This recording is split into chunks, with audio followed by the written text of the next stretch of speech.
홍남표 창원시장은 지난 7일 대법원이 보낸 3차 소송 기록 접수 통지서를 접수했습니다. 1차 통지서가 발송된 지난달 6일 이후 한 달여 만입니다. 패문부재로 2차례나 통지서를 받지 않아 재판 지연 의도가 아니냐는 의심을 받았습니다. 홍 시장은 3차 통지서를 받은 이후에도 변호인을 선임하지 않아 법원이 국선 변호인을 선임했고 이 역시 재판 지연 의도라는 의심을 받았습니다. 홍남표 시장에게도 이제 직접적으로 창원 시민을 위해서 신속 재판이 필요하고 본인도 적극적으로 임해라라고 하는 메시지를 전달해야 될 것 같은.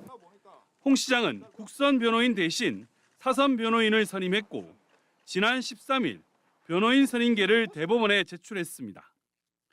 대법원장을 지낸 양승태 변호사와 감사원장을 지낸 황창현 변호사 등 4명입니다. 황 변호사는 홍 시장과 동문인 마산고 출신입니다. 홍 시장은 대법원 상고심 재판을 앞두고 서울에 있는 집을 매각한 것으로 알려졌습니다. 사법부가 공정과 정의 보루로서 그 엄중한 사명을 다해주고 있음을 확신하고 있습니다. 최선을 다한 후 숙이란 마음으로 대법원의 판단을 기다릴 계획입니다. 의도했던 하지 않았든 재판 지연 변수는 사라졌고 대법원은 본격적인 심리에 나설 계획입니다. 함께 기소된 최모 씨와 이모 씨 측 상고 이유서는 대법원에 접수됐습니다. 홍 시장 측은 오는 26일까지 상고 이유서를 접수할 수 있습니다. 피고인 3명의 상고 이유서가 모두 접수되면 대법원은 곧바로 상고 기록 심리를 시작합니다. 선거법 위반 사건 심리 기간 3개월을 적용하면 홍 시장에 대한 확정 판결은 이르면 5월에 선고될 전망입니다.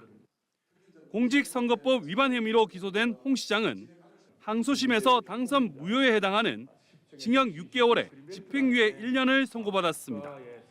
MBC 뉴스 부정석입니다. 선거법 위반 사건 항소심에서 유죄를 선고받은 홍남표 창원시장은 대법원 판결을 받겠다는 뜻을 밝혔습니다. 사법 시스템의 최종 단계인 대법원의 판결을 통해 사법 정의가 바로 세워지고 이에 대한 시민들의 신뢰가 회복될 것으로 믿습니다. 대법원이 사건 접수를 받은 건 지난달 3일. 하지만 한 달이 넘도록 재판 일정조차 잡지 못하고 있습니다. 대법원은 홍 시장에게 지난달 6일과 16일 2차례 소송 기록 접수 통지서를 발송했습니다. 하지만 문이 닫혀 있고 사람이 없는 패문 부재로 통지서는 전달되지 못했습니다. 해당 선거법 위반 사건 피고인 3명 가운데 소송 기록 접수를 받지 않은 건 홍 시장뿐입니다. 이 때문에 홍 시장이 재판을 지연시키기 위해 통지서를 받지 않은 것 아니냐는 비판의 목소리가 나오고 있습니다. 홍남표 시장이 무죄라고 항변을 하려고 하면 신속하게 재판을 해서 항변을 해야 우리 창원시에도 도움이 된다고 보는데 윤석열식 재판 지연 행위를 똑같이 하고 있다 이렇게 보여집니다. 홍 시장이 의도했던 의도하지 않았던 대법원 재판 일정이 지연된 건 분명해 보입니다. 못 받으면 좀 재판이 늦어지나요? 공시로 진행될 뿐이에요. 늦어지긴 하겠네요. 뭐 그렇겠죠. 이에 대한 홍 시장의 입장을 확인하기 위해 취재진은 홍 시장과 비서실 등에 확인했지만 홍 시장은 전화를 받지 않았고 비서실 등은 홍 시장의 입장을 전하지 않고 있습니다.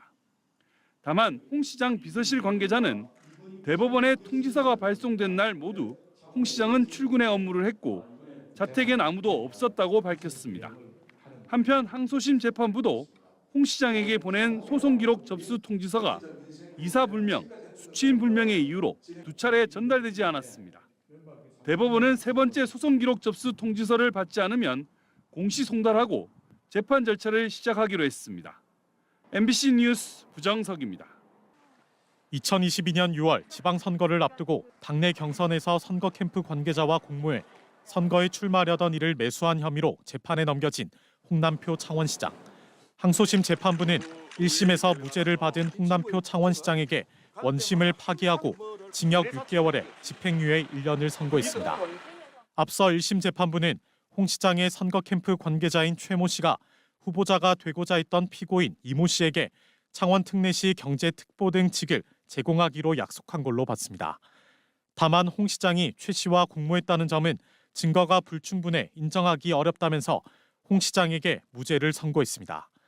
항소심 재판부 판단은 달랐습니다. 1심과 달리 최 씨가 이 씨에게 불출마를 대가로 공직을 제안하는 과정에서 홍 시장과 공모한 것으로 본 겁니다. 항소심을 맡은 부산고법 창원재판부 형사 1부는 홍 시장이 지난 2022년 6월 지방선거를 앞두고 최 씨와 공모해 당내 경선에 출마하려던 이 씨에게 경제특보직을 제공하기로 약속했다고 판단했습니다. 선고 직후 홍 시장은 직을 제안한 사실 자체가 없었다며 혐의를 전면 부인했고 대법원 상고 여부는 변호인과 상의해 정하겠다고 밝혔습니다. 고발한 쪽에 일방적인 그 프레임에다가 계속 맞춘 것 같아요. 굉장히 저는 억울합니다. 실제 제안한 자체가 그 여전히 혐의는 이제 부인하신다는 입장. 저는 100% 그렇습니다. 홍 시장은 이번 항소심형이 대법원에서 확정되면 공직선거법에 따라 시장직을 상실하게 됩니다. MBC 뉴스 이재경입니다.